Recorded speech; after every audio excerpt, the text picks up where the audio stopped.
Awakening, Chapter 5, Communication Breakdown. 2 weeks since I last saw Andy had passed, and suddenly there was a knock on the manor's door. I walked over to it and opened the door to see Andy standing there with a cigarette lit in between his lips. "Hey, Seb. Been a while." I immediately jumped into his arms and kissed him on the cheek. He wasn't expecting me to jump, but his big strong arms held me from falling. He ruffled my blonde hair and planted a kiss on top of my head. "Welcome home, Andy. Welcome home." Sparky rushed outside and started to bark and whine excitedly. Andy let me down and bent down to pet Sparky. "So this is the new place we're staying." "Cool." Actually, Han had a surprise for us, but I was playing my part and pretending not to know. "Yes, it is. Now come inside. Also, you seem to be more stable than before." He nodded and whipped out a few bottles of pills. "Thanks to these and Dr. Lely. I understand what's at stake if I miss even a single dose of these meds. I could hurt and lose you, which I'm not willing to do." I stood on my tippy toes and kissed him on the lips for the first time. He was shocked, but nonetheless kissed me back. We melted into each other at that moment for what felt like an eternity. I eventually broke the kiss and stood there as we were both just blushing. "What was that for, Seb?" I rolled my eyes. "For daring to heal and try to get help. Also because I love you. Duh." He smiled and leaned down to kiss me again. Oh, this was so worth the wait. Han and Gordon came to the doorway. "Was it worth it?" Gordon said while chuckling. Andy looked at Gordon, then back at me. "My God, yes. Absolutely fucking yes."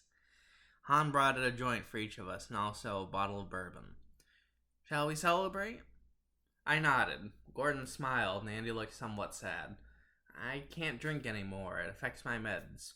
And I'd be more than happy to smoke, just gotta watch that as well. But yes, let's party." I was so proud of him. Truly I was. Gordon walked over to Andy and gave him a massive hug while picking him up. "I'm so happy, dude. Also, can we talk for a minute? Alone?" Andy looked at Han and I. We both nodded and they walked off into the manor, leaving just Han and I. "Want a sip?" I nodded as she took out the cork. I took a small sip as I'd found out the hard way a week ago. Han liked her alcohol, and she liked it strongly. That was a very unpleasant hangover. "I'm happy for you, Seb. Truly I am, and I'm eternally happy for y'all. Also, just wanted to let you know that I have started the construction of the wall. We started down near the Mexican border. It made more sense to start from the bottom anyway." I nodded and smiled as it was good to have Andy back, healthier and stronger than ever before. "So, how was Gordon doing with being Secretary General?" "Good, I'm assuming." She nodded. "Yes, and now with Andy back, we can rapidly start advancing our own technology. How is Sacramento General treating you?" I smiled. "It's great. It's been nice having Lily show me around and introduce me to all the staff and patients. She's a wonderful person and friend at this point, as are you, my friend." She smiled and lit up my joint as well as hers afterwards. "So, what's the plan now? When are you going to tell Andy about your guys' place?" And then, almost on cue, Gordon and Andy walked back towards us. Han and Gordon excused themselves. "Andy, I actually have a surprise for you. Well, for us. Come with me. You too, Sparky." And with that, I showed Andy the first surprise. "First, close your eyes and hold on to my hand." He did just that. And even holding on to his hands was electric. We walked out into the street, and there was Andy's car, a modified military Jeep. "Open your eyes." He did, and his jaw hit the floor when he saw it. "For real?" I nodded and opened the door for him. "It's fully modern and solar, so no need for gasoline. And also, it has the best amenities of any car I've ever owned." He started to cry tears of joy. He picked me up and spun me around. "You guys are the fucking best." "Oh, we know." But he was in for even a bigger shock.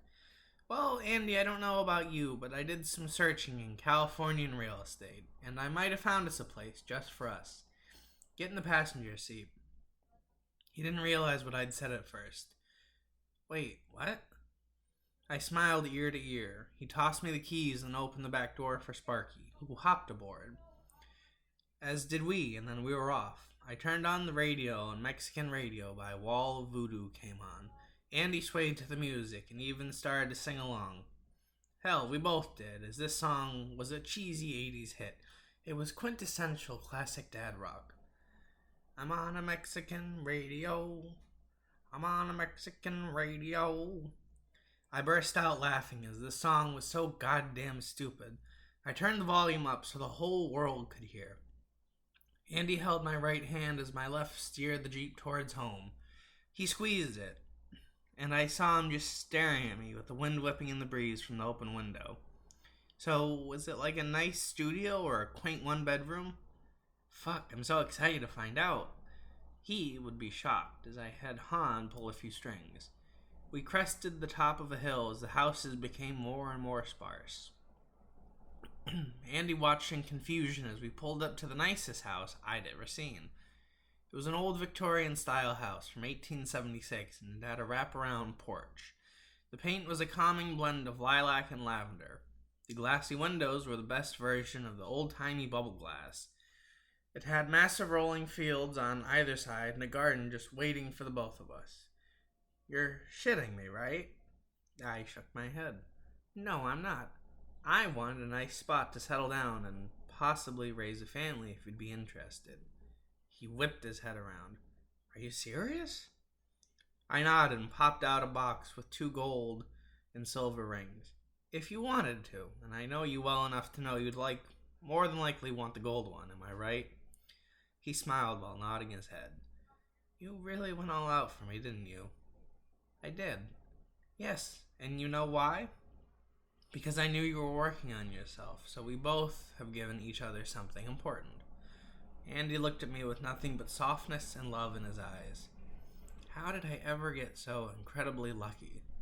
I smiled and took his hand and slid the gold ring onto his ring finger. Because you dared to care and try. He nodded and then looked a bit sad. But will I even be a good dad? I picked up his face and caressed it. Of course you will be. We'll be a good gay couple. He chuckled at my comment. Oh yeah, only the gayest. I smiled and pulled out our keys and gave Andy his key. This is where we start to live and heal. Are you ready, sweetheart? He nodded and I let him unlock the front door. Sparky rushed in between Andy's legs and into the house. I laughed hard as Andy almost got tripped by the intrusion. The foyer was breathtaking as there was stained glass in the main door that cast a colorful shadow onto the ground. A small yet sturdy oak table to place keys and such stuff onto. Stairs that led to the second, third floor, and even a massive attic apartment. Railings that were wrought iron twisted around metal beams. The floors, I was told, were ancient pine and cut from the redwoods before that was outlawed. So, what do you think? Andy was in shock. It's the best. I've never lived in a house. As Bonnie, our mom, was always too poor. I'd always wanted a house. Oh my God, Seb.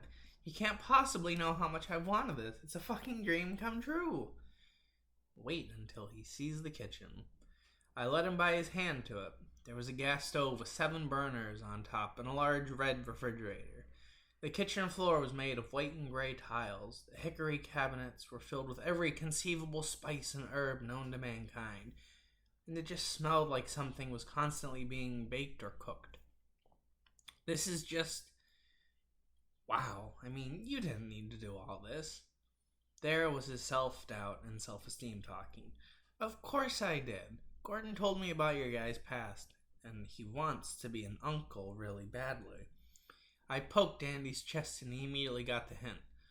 Also, I want to be a father, and I'm in a unique position to both be able to give birth and be a father. The perks of being me. He got this devilish look in his eyes, and I saw the primal hunger in them and knew what that meant. Shall we see the bedroom, then, and start the honeymoon? I smiled back and nodded. He picked me up as we walked up the stairs. Oh boy, this was gonna be fun.